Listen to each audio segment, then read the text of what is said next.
عسلامة خياتي، واش راكم؟ ان شاء الله تكونوا كامل بخير وعلى خير. لقاكم الفيديو تاعي بخير. نقول لكم صحة فطوركم وصحة رمضانكم اللي دخلوا جدد معايا، نقول لهم مرحبا بكم.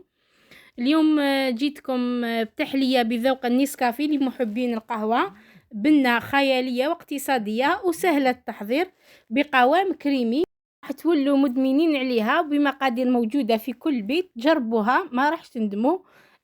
غير كيما نقولوا غير الشكل تاعها نقولوا العين تاكل قبل الفم. كي تشوفيها كيما هكا بزاف. نبداو في التحضير. نحتاج ريتلة تاع حليب، 3 ملاعق تاع مايزينا، اربع ملاعق تاع السكر، وزوج ملاعق صغار تاع نيسكافي. الملاعق تاع المايزينا والكاكاو ملعقة الكبيرة، وزوج ملاعق تاع نيسكافي ملعقة صغيرة. نحرك مليح كيما راكم تشوفوا حتى يتجانس مع بعضهم وينحل لنا هذاك الكاكاو. عفوا زوج ملاعق تاع كاكاو. نحركهم مليح ونديرهم على النار، نقصهم للنار ونخليهم نخلي هذاك الخليط يعقد لنا. هنا كانت عندي الشيكولا هذه تاع دادانتي اللي كانت متواجده عندك، لا بغات تاع العلبه ديك الصغيره اللي نشروها مينا ولا قطعتها كما راكم تشوفوا مربعات صغار. بعد ما ولا يعقد لي هذاك الخليط زدت له هذيك الشيكولا اللي كنت قطعتها.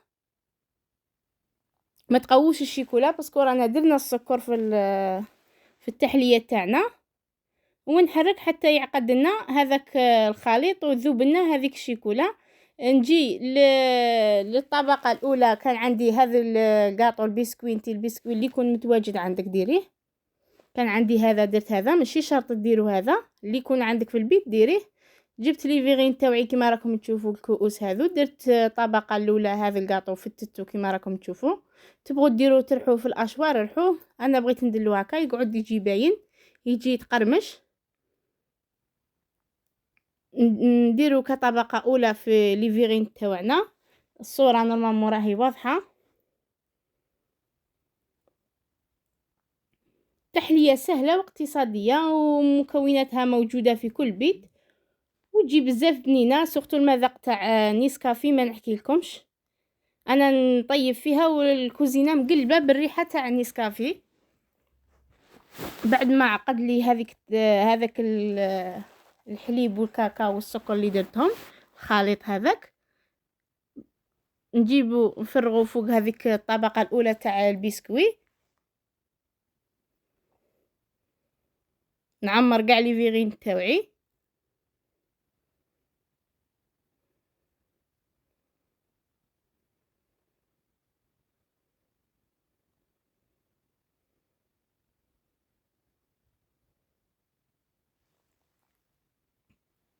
متخلوش حتى تعقد بزاف. يجي يجي القوام تاعها كريمي كما راكم تشوفون، ماشي حتى تخثر لنا. هذا هو الحساب تاعها. نكمل قاع لي فيغين تاوعي ومن بعد نديرها تبرد، نديرها في الثلاجه تبرد. تشد روحها بالخف تبرد في الثلاجه، ما تديش وقت لان فيها المايزينا. ومن بعد نحضر الطبقه الثالثه اللي نديروها من الفوق، اللي البنه تاعها ما نحكي لكمش، هي اللي راح تخلي لنا التحليه تاعنا بنينه بزاف. نعمر قاع لي فيغين تاوعي. والله هذه التحليه نقول لكم بلي تستحق التجربه، وان شاء الله تجربوها وترجعوا لي بالخبر.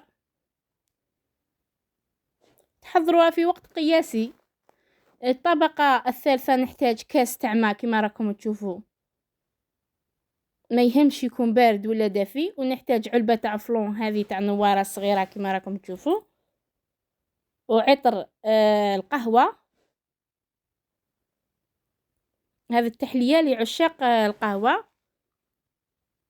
الجود تاعها يجي بزاف شباب. وملعقه تاع نيسكافي صغيره، زوج ملاعق تاع السكر الكبار. نحرك حتى يذوب لنا هذاك السكر ونديرو على النار حتى يغلي لنا هذا الخليط.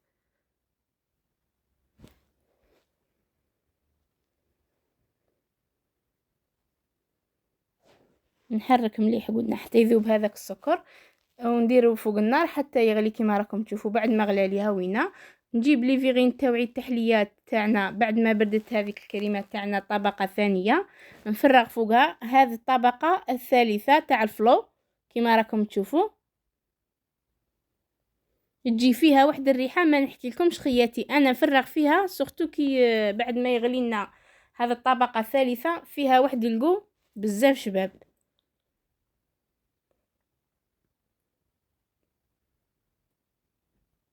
تجي بزاف بنينه وسهله، سهله التحضير. راكم تشوفوا في رمشه من العين تحضريها، ديروها لسهرات تاع رمضان.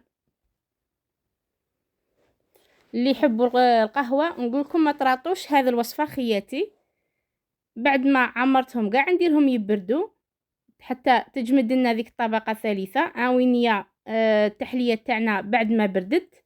شوفوا الطبقه الاولى بسكوي، والطبقه الثانيه تجي كريميه، والطبقه الثالثه تجي ايضا بذوق النيسكافي، والعطر تاع القهوه يجي بزاف بنين ان شاء الله. والتزيين يبقى لكم اختياري، انا زينتها بالحبيبات تاع الشوكولا. نتوما تبغوا كيما نقولوا تسكرفجوا لها شويه تاع شوكولا ولا اللي كان عندك زيني به. ليسونسيال ديريها وفرحوا بها وليداتكم. اكيد راح تعجبكم هذه التحليه ان شاء الله. نتمنى ان شاء الله تجربوها وتخلوا لي تعليقاتكم، واللي تجاو جدد معايا وراكم تدعموا فيا نقول لكم ربي يفرحكم ان شاء الله وربي يعطيكم ما تمنوا. وهذه هي خياتي. خلوا لنا تعليقاتكم، ديروا لنا جام، ونقول لكم الى وصفه اخرى ان شاء الله. باي.